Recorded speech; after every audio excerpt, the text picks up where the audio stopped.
The courtroom doors flew open at 3:15 p.m., and 24-year-old Dylan Brennan walked in like he was entering a nightclub.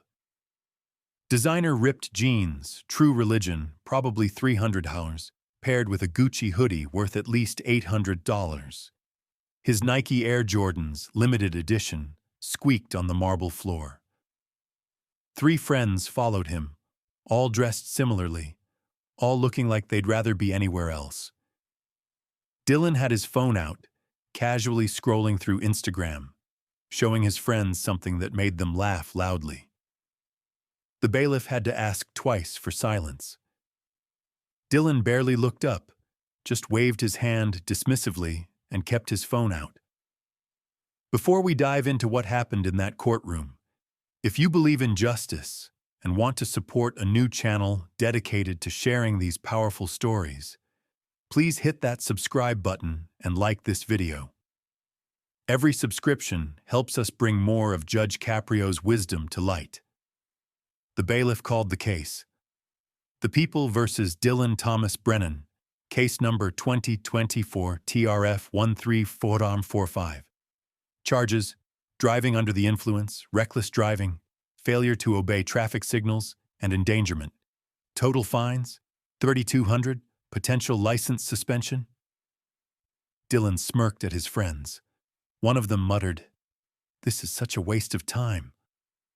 Judge Frank Caprio looked up from his paperwork, and in his 37 years on the bench, he'd seen entitled young people before.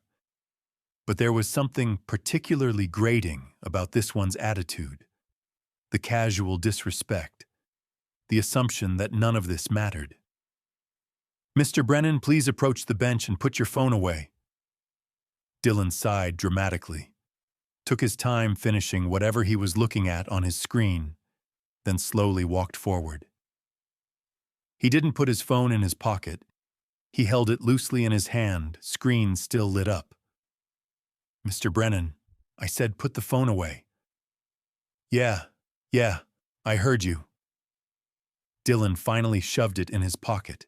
"Can we make this quick? I have plans tonight." His attorney, a young lawyer named Kevin Park, who looked deeply uncomfortable, stepped forward.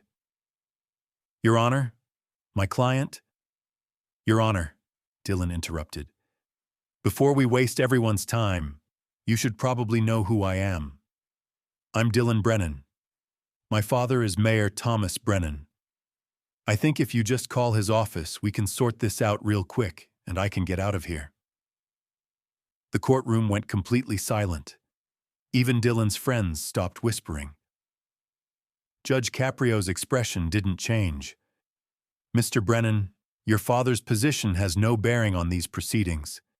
Now, I'm looking at Officer Williams's report from October 19th at 11:45 p.m. It says you were driving 70 miles per hour in a 40-mile-per-hour zone on Westminster Street. You ran 2 red lights. You were weaving between lanes. And when you were stopped, you failed a field sobriety test with a blood alcohol content of 0.12, well above the legal limit of 0.08. Is this accurate?" Dylan shrugged. "I mean, I had a couple drinks at a party. I wasn't drunk. I was totally in control. That breathalyzer was probably broken or something." "You registered a 0.12 BAC. That's 50% above the legal limit." "Whatever. Those things aren't accurate. Everyone knows that." "Look, Your Honor, I made a mistake. I should have called an Uber, but I'm a good kid. I'm in grad school. I've got a future. This is just one night that got a little out of hand. Can we just, do a fine or whatever and move on?" Judge Caprio leaned back. "Tell me about that night, Mr. Brennan. You were at a party?" "Yeah, my buddy Tyler's place. It was his birthday. We were celebrating." "How much did you have to drink?" "I don't know. Maybe 4 or 5 beers? Some shots?" "It's a party, Your Honor. That's what people do at parties." "And then you decided to drive?" "My apartment is only 10 minutes away. I've driven after drinking before. Lots of people have. I was fine." His attorney grabbed his arm, whispering urgently, but Dylan pulled away. "It's cool, Kevin. The judge gets it. He was young once, right?" Judge Caprio's expression remained neutral, but those who knew him recognized the dangerous calm. "Mr. Brennan, were you alone in the car?" "No, Tyler and Marcus and Jamie were with me. They're here, actually." He gestured to his 3 friends in the gallery. "So you drove drunk with 3 passengers?" "They were drunk too. Everyone was drunk. It was a party." "Let me understand something.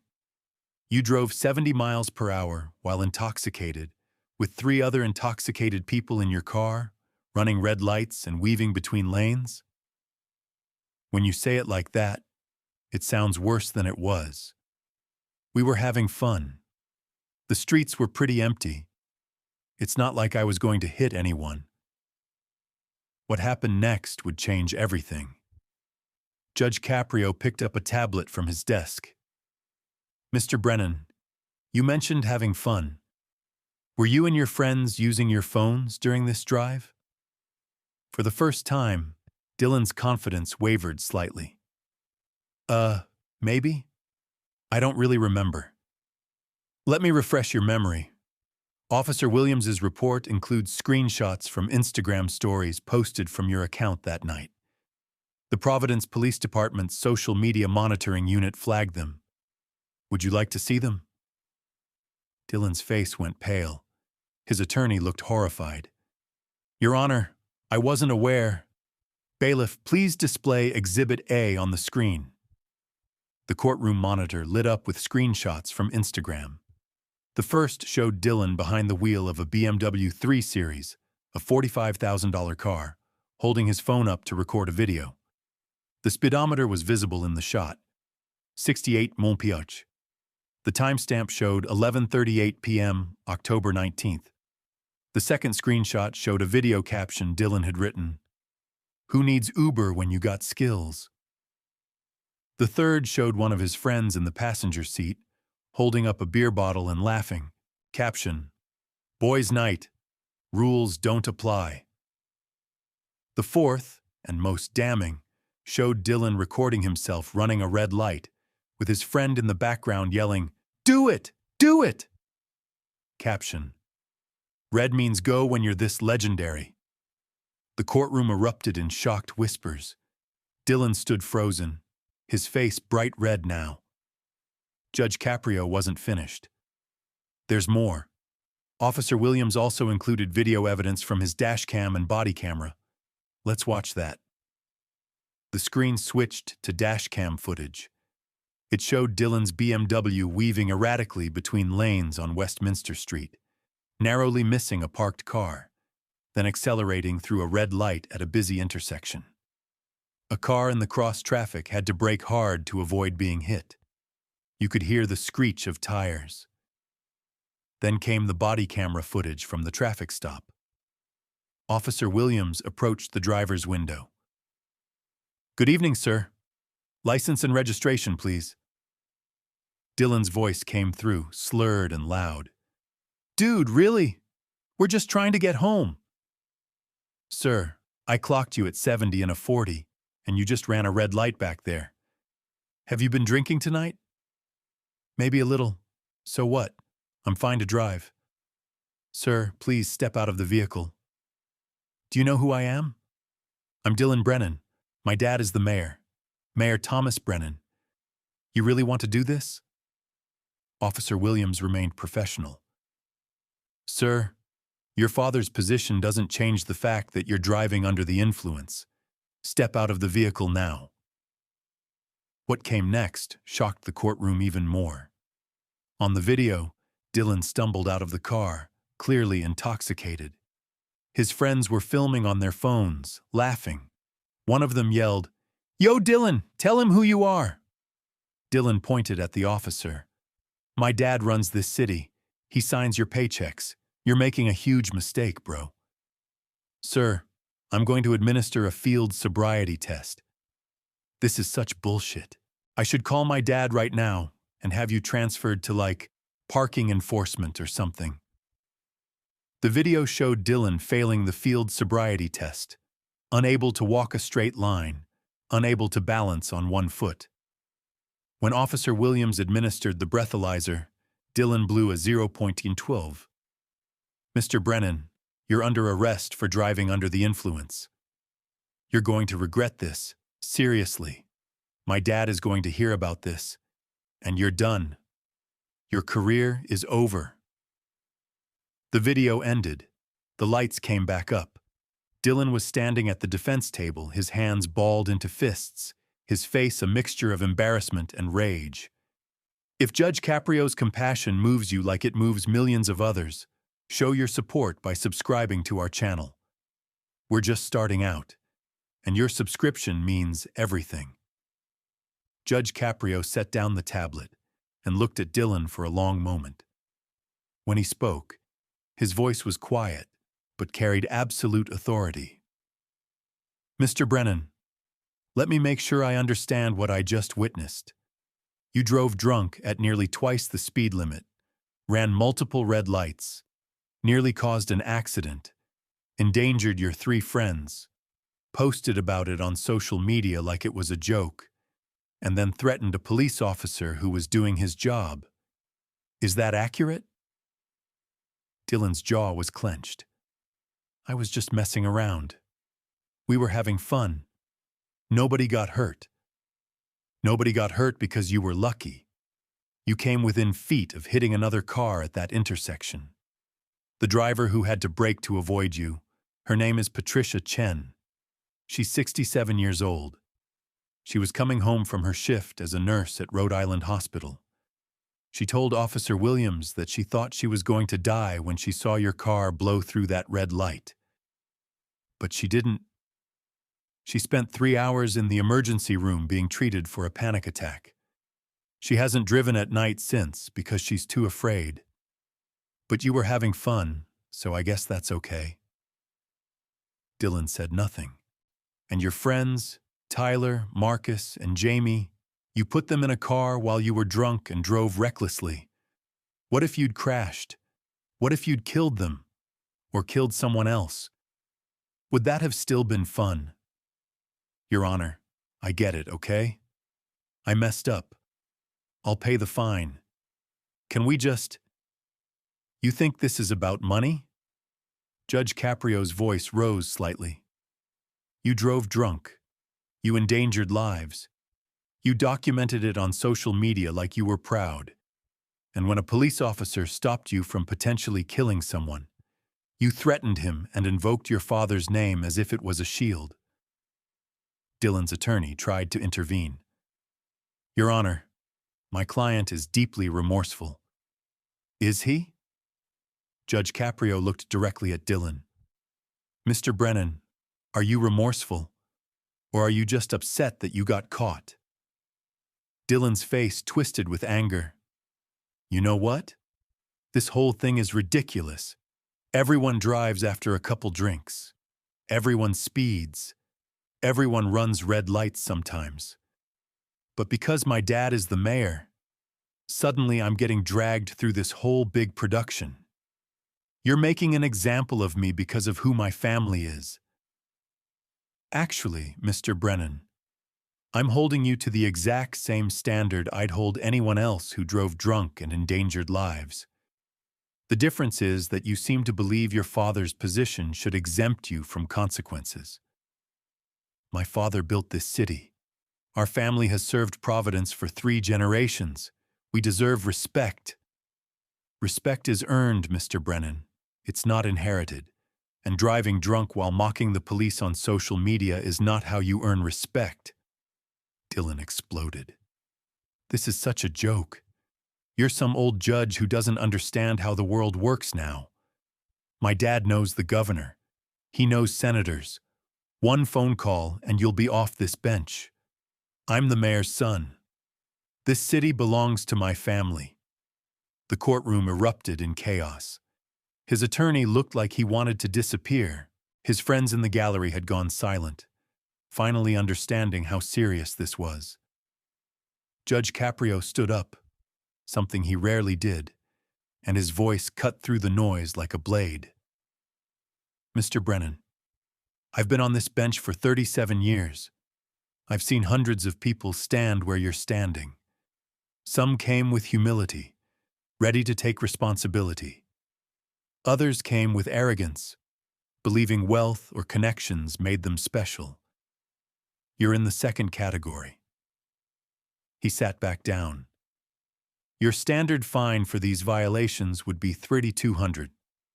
But given your complete lack of remorse, your threats to a police officer, your endangerment of 3 passengers, and your contemptuous behavior in this courtroom, I'm imposing additional penalties. Dylan's face went white. First, the fine, $5,000. Second, your driver's license is suspended for 1 year. No work permits, no exceptions. Third, you will complete 300 hours of community service. You'll serve those hours cleaning streets in Providence with the Department of Public Works. You'll report at 5 a.m. every Saturday and Sunday for the next 18 months, and you'll pick up trash, clean gutters, and maintain public spaces. You can't. I'm not finished. Fourth, you'll attend a victim impact panel where you'll hear from families who've lost loved ones to drunk drivers. Fifth, you'll complete an alcohol awareness program at your own expense. And sixth, Judge Caprio picked up his phone. I'm going to personally notify the City Ethics Commission about this case. Your father is the mayor, and you used his position to threaten a police officer. That's a potential ethics violation that they'll need to investigate. Dylan's face was purple now. You're going to rat on me to my dad's bosses? I'm going to ensure that using public office for personal intimidation has consequences. That's not ratting, Mr. Brennan. That's accountability. This is insane. Kevin, tell him this is insane. His attorney looked defeated. Your Honor, we'll be filing an appeal. File whatever you want. Until that appeal is decided, my ruling stands. Mr. Brennan, you have 2 weeks to report to the Department of Public Works and begin your community service. If you fail to comply, you'll face contempt charges and possible jail time. Do you understand? Dylan was shaking with rage. My father is going to destroy you for this. Mr. Brennan, your father is the mayor of this city. If he's the man I believe him to be, he'll be disappointed in your behavior, not angry at me for holding you accountable. Now, court is adjourned. The gavel came down like thunder. As Dylan stormed out, his friends following nervously, Officer Williams stood near the exit. Dylan tried to push past him, but the officer spoke quietly. Mr. Brennan, I hope you'll take this seriously. You could have killed someone that night, including yourself. Dylan didn't respond. He burst through the doors, already pulling out his phone to call his father. But what happened next surprised everyone. Mayor Thomas Brennan didn't call the judge to complain. Instead, 3 days after the hearing, he held a press conference. Standing at the podium in City Hall, looking tired and sad, he addressed the media. I've watched the video of my son's arrest and his court appearance. I'm ashamed of his behavior, ashamed that he used my name to threaten an officer, ashamed that I raised a son who thinks he's above the law. His voice cracked. Judge Caprio did exactly what he should have done. My son endangered lives and showed no remorse. The penalties he received are appropriate, and my son will serve every hour of his sentence. There will be no favors, no calls to reduce his punishment, no family intervention. Dylan needs to learn that actions have consequences. The mayor paused. I also want to apologize to Officer Williams, who was just doing his job, and I want to apologize to the people of Providence. You deserve better from my family. The press conference went viral. People across the country praised the mayor for his integrity. But more importantly, it sent a clear message to Dylan. His father wasn't going to save him. The first Saturday morning at 5 a.m., Dylan showed up at the Department of Public Works depot in his designer clothes. The supervisor, a tough 60-year-old named Frank Martinez, handed him a bright orange vest and trash picker. "Those shoes aren't going to work. You'll need boots, and you might want to wear something you don't mind getting dirty. We're cleaning up downtown today." "How long is this going to take?" "Your shift is 8 hours. We'll be done around 1 p.m. 8 hours? I thought it was like a couple hours of picking up some trash." 300 hours means 300 hours, kid. Let's go. That first day was brutal.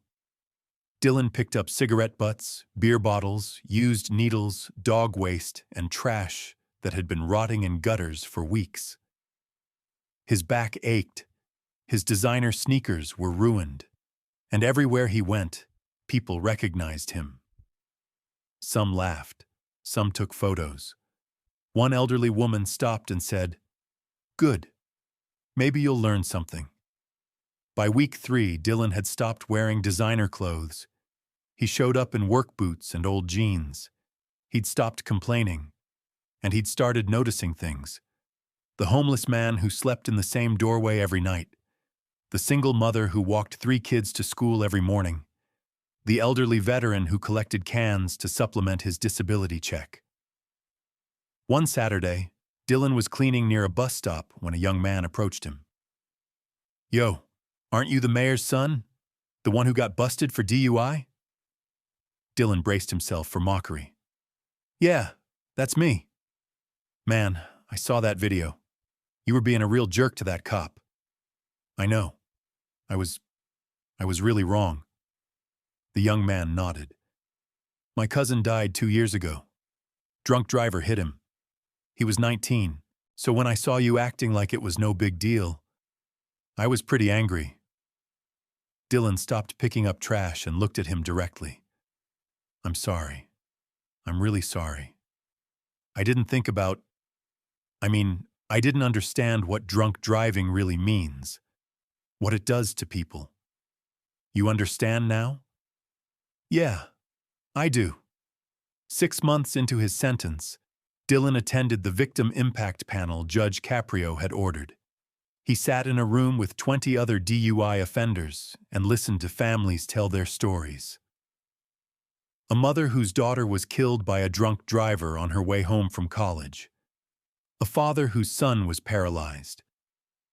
A widow whose husband died 3 days before Christmas. Dylan cried through most of it. Afterward, he approached several of the speakers and apologized, not for his specific case, but for his attitude, for ever thinking drunk driving was acceptable, for contributing to a culture that treated it as a joke. 9 months after his court date, Dylan completed his alcohol awareness program. He'd stopped drinking entirely. He'd transferred from his expensive private graduate program to a state school so he could afford it without his father's help. And he'd started volunteering with Mothers Against Drunk Driving, speaking at high schools about his experience. When Dylan finally completed his 300 hours of community service, Frank Martinez, the DPW supervisor, shook his hand. "You did good, kid. You showed up on time, worked hard, didn't complain. You're not the same person who started here. Thank you for treating me like everyone else. I needed that." 1 year after the court hearing, Dylan's license suspension ended, but he didn't buy a new car. He'd been taking the bus and realized how much of the city he'd never seen from inside his BMW. He continued his volunteer work with MADD, and he'd started a blog documenting his journey from entitled drunk driver to someone trying to make amends. He also wrote a letter to Judge Caprio. "Your Honor, I stood in your courtroom a year ago as the most arrogant, entitled person you'd probably ever seen. I threatened you. I invoked my father's name like it was a magic shield. I thought I was special. You showed me I wasn't, that I was just another person who'd endangered lives and needed to be held accountable. Thank you for not giving me a break. Thank you for making me serve every hour, for making me see the real consequences of my actions. You saved my life by refusing to let me slide. I'm not the same person I was, and I never want to be that person again. If this story touched your heart, if you believe judges like Frank Caprio represent the best of our justice system, please support our new channel by subscribing and liking this video. Share it with someone who needs to hear that justice and compassion can coexist. Comment below with your city. Let's build a community that believes in fairness for all. 2 years later, Dylan Brennan graduated from his master's program in public policy. His thesis was on criminal justice reform and the importance of accountability regardless of social status. He got a job at a nonprofit working on drunk driving prevention. His Instagram, once full of party photos and flex posts, now documented his volunteer work and recovery journey. Mayor Brennan served out his term and chose not to run for re-election, saying he wanted to spend more time with family. He attended every one of Dylan's speaking engagements at high schools, sitting in the back, watching his son tell teenagers about the worst mistake of his life and how close he came to killing someone. Officer Williams was promoted to sergeant and became the head of the DUI enforcement unit. He occasionally ran into Dylan at community events, and they'd developed a mutual respect. The officer who'd refused to be intimidated, and the kid who'd finally learned his lesson. Judge Frank Caprio continued his work, treating every person with fairness and wisdom. The photo on his desk showed a young man in an orange vest, picking up trash on a Providence street, finally understanding that the courtroom is the great equalizer, where family names mean nothing and character means everything. The story of Dylan Brennan became a teaching moment across Rhode Island and beyond. It reminded everyone that privilege should never shield people from consequences, that being the mayor's son doesn't make you special, and that sometimes the greatest gift a parent can give is refusing to rescue their child from accountability. Dylan walked into that courtroom believing he owned the city. He walked out understanding that he was just another citizen, subject to the same laws as everyone else. And in that humbling, in that stripping away of false importance, he finally became someone worth respecting. That's not just justice, that's transformation.